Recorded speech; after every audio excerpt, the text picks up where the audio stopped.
Para sa ilang deboto, taunang tradisyon tuwing Semana Santa ang pagpapaligo sa imahe ng Santo Entierro o Holy Burial na siyang larawan ng pagpapakasakit ni Jesucristo.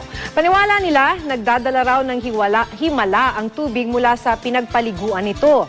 Pero ang paniwalang ito hindi kinikilala ng simbahang Katoliko. Si Ian Cruz on assignment. Sagradong araw na ito sa grupong Cofradia de Anunciata ng Taytay Rizal, ang mga deboto ng Santo Entierro o ang imahe ng patay na Jesucristo. Sa araw kasing ito, isasagawa ang isa sa pinakamahalagang tradisyon nila tuwing Kwaresma, ang pagpapaligo sa poong kung tawagi amba.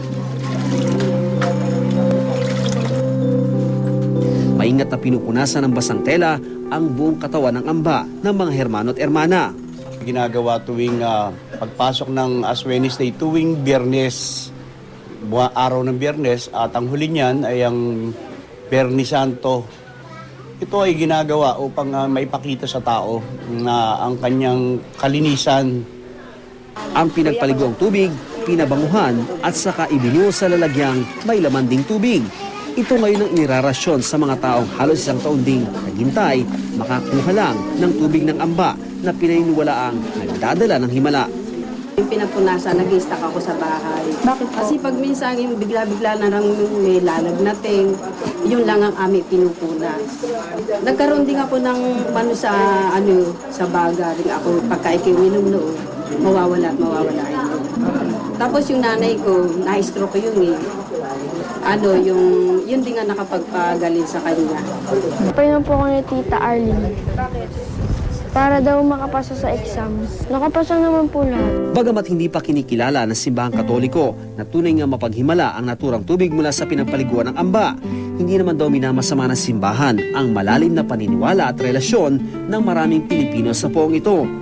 At marami, alam pa akong ibang tradisyon na hindi lang pinapaliguan, nilalagyan pa ng suka, of all things.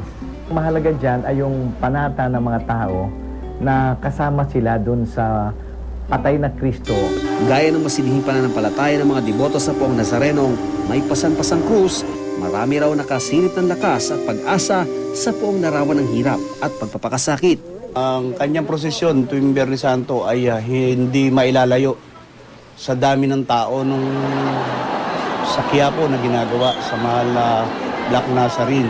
Estimated namin siguro mga almost 100,000 din na sumasama doon sa prosesyon ng Santo Entierro. Itong bangkay na ito, hindi talaga bangkay eh. Ito'y punong-puno ng pag-asa at potensyal. No? Kaya nga may mga belief pa dyan na makahawak lang Santo Entierro. Parang nare-renew agad yung energy. Wala pang resurrection yan, ha? Kaya para sa riwain ng paghihirap at mahalagang yugtong ito sa buhay ni Jesus, taon-taong pinapakita sa publiko ang mga pambihirang koleksyon ng mga lumang poon sa gym na ito sa Rizal. At tinipon namin yung mga poon at mga imahen na tagusunod ni Cristo, disciple, para magbigay ng katekesis, paturuan yung mga tao kung ano nga ba o sino yung mga taong ito.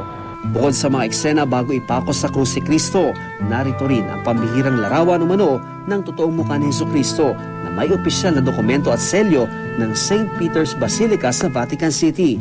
Pero ang pinakatampok dito, ang Santo Entierro. Ang imahe ng Santo Entierro, larawan ng pagpapakasakit ni Jesucristo sa kasalanan ng sangkatauhan na tila umaasang ngayong Semana Santa'y mapagnilayan at mapahalagahan. Ian Cruz, GMA News.